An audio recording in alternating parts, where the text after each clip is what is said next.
आने का मकसद जो पार्टी की तरफ से प्रोग्राम चल रहा है कि 11 साल बेमिसाल और संकल्प से सिद्धि की हो।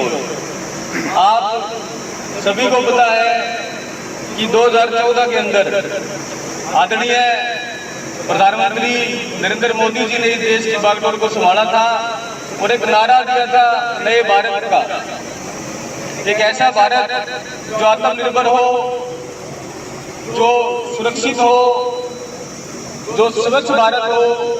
और उसके लिए उन्होंने काफी संकल्प लिए थे और उन संकल्प को पूरा करने के लिए उन्होंने बहुत सारी योजनाएं चलाई, बहुत सारे कार्य किए। और अगर मैं मुख्य तौर पर बात करूं तो 3 मुख्य ध्येय पे उन्होंने काम करने का काम किया। तो 3 मुख्य ध्येय है। सबसे पहला राष्ट्रवाद, समग्र विकास और अंत्योदय। अगर मैं राष्ट्रवाद की बात करूं तो दोस्तों ऐसे बहुत से मुद्दे थे जो बहुत पुराने समय से अटके आ रहे थे, वो कहीं ना कहीं हमारे ऊपर कलंक भी लगता था।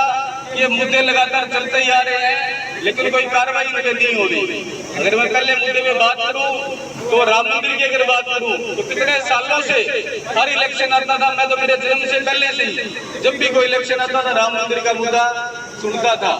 लेकिन साथियों इस तरह के मुद्दे तभी पूरे हो सकते हैं जब इच्छा शक्ति दृढ़ हो। और आपने देखा भी होगा कि कैसे कांग्रेस वाले कहा करते कि राम मंदिर बनेगा तो दंगे हो जाएंगे, ये हो जाएगा, वो हो जाएगा, कोई एक भी दंगा हुआ तो आप बताओ।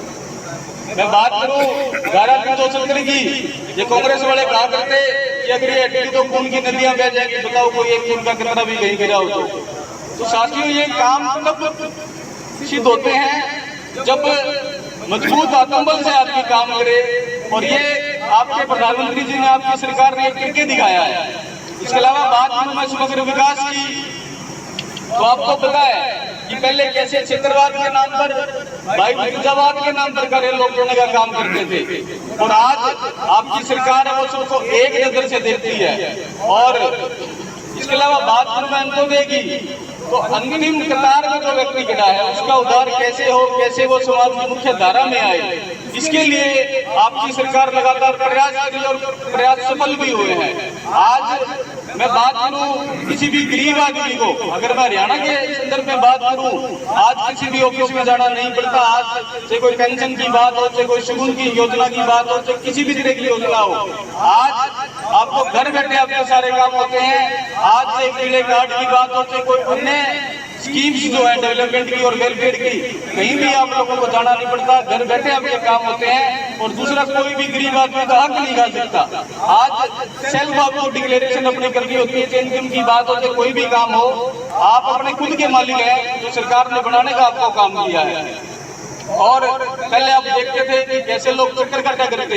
अगर मैं बात करूं भ्रष्टाचार की तो एक छोटे से कर्मचारी तक भी जाने के लिए उनके ऑफिस के आगे खड़े बाबू को रिश्वत देने का काम आप लोगों को करना पड़ता था। लेकिन अगर आज हम देखें, आज कहीं भी ये सब चीज नहीं है। पहली बात तो ऑनलाइन है, और अगर ऑनलाइन नहीं है तो किसी भी ऑफिस में जाओगे तो आज किसी कर्मचारी को उसकी हिम्मत नहीं है वो कोई आपसे कोई पैसे की डिमांड करते हैं, कोई और तरह की कोई डिमांड करते।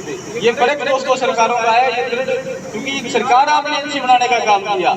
अगर मैं बात करूं एक नारा और दिया था प्रधानमंत्री आत्मनिर्भर भारत का, उसकी अगर बात करूं तो आज मेक इन इंडिया की बात करें, स्किल इंडिया की बात करें, और इस तरह की बहुत सारी स्कीमें चलाई जिसके तहत जिसका परिणाम ये हुआ कि पहले साथियों हम जो है एक्सपोर्ट जो है बहुत कम किया करते, इम्पोर्ट ज्यादा किया करते। लेकिन आज आपकी सरकार की बदौलत, आज आपकी सरकार की नीतियों की बदौलत आज जो है साथियों एक्सपोर्ट में जो है नंबर 1 बनने जा रहे हैं। ये बहुत बड़ी बात है, कोई छोटी बात नहीं होती। और मैं मेक इन इंडिया की अगर बात करूं, एक उदाहरण के तौर पे कोरोना काल हम सब ने भुगता साथियों, और आपने देखा होगा कि भारत में सबसे पहला देश था जिसने कोरोना की दवाई बनाई, और पूरे विश्व को बनाई नहीं, पूरे विश्व को सप्लाई करी।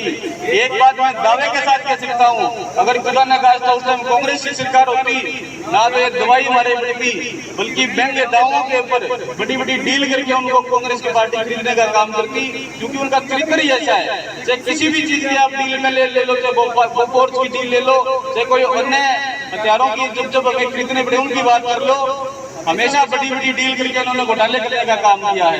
मैं आत्मनिर्भर की बात कर रहा था, मेक इन इंडिया की बात कर रहा था। आज ब्रह्मोस का लोहा पूरे दुनिया ने माना है और पाकिस्तान ने तो उसको भुगता है और लोगों ने उसको माना है। और आज इतनी डिमांड है कि 26 देशों के तो ऑर्डर आज हमारे पास आ रहे हैं। और यही देश दोस्तों, कांग्रेस के सामने हमेशा हम दूसरे देशों से खरीदने का इनके जो काम करते थे। आज बात करें इंफ्रास्ट्रक्चर की तो आज हर जगह डेवलपमेंट हो रही है। आज से हमारे नेशनल हाईवे की बात करूं, कांग्रेस के टाइम में पर डे की 17 किलोमीटर एवरेज थी।